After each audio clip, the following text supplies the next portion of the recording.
বিজেপির রাজ্য সভাপতি ঘোষণার দিনই দুর্গাপুরে এসে হাজির বিজেপির প্রাক্তন রাজ্য সভাপতি দিলীপ ঘোষ। শহর দুর্গাপুরে এসে রথের মেলা ঘুরে দেখলেন তিনি। কথা বলেন নিজের স্বভাব সিদ্ধ মেজাজে।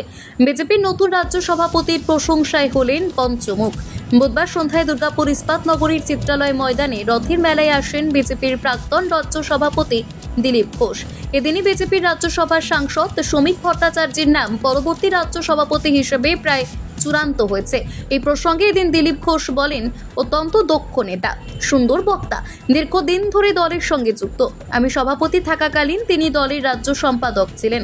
সমস্ত বিজেপি কর্মীর সঙ্গেই তার নিবিড় যোগাযোগ রয়েছে। দলের ভালোই হলো, তিনি কেন নেই রাজ্য সভাপতির দৌড়ে? এই প্রসঙ্গে এদিন তিনি বলেন, আমি দুটি পর্বে ছিলাম, নতুনদের সুযোগ দিতে হয়, নতুনরা আরও ভালো কাজ করতে পারবে। এদিন তিনি মেলায় উপস্থিত মানুষদের হাতে তুলসী গাছের চারা তুলে দেন।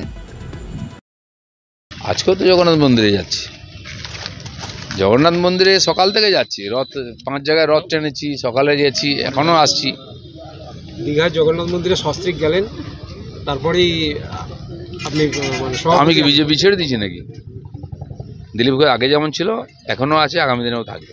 আপনার বিয়ের পরেই কি আপনি ছিটকে গেলেন এরকমটা মনে করা হচ্ছে? কোথায় ছিটকে গেছি? বিজেপিতেই আছি। আমার সামনে আপনারা বাইট নিয়ে দাঁড়িয়ে থাকেন কেন? দিলীপ ঘোষ যদি ছিটকে যেত আমার সামনে কে আসতো?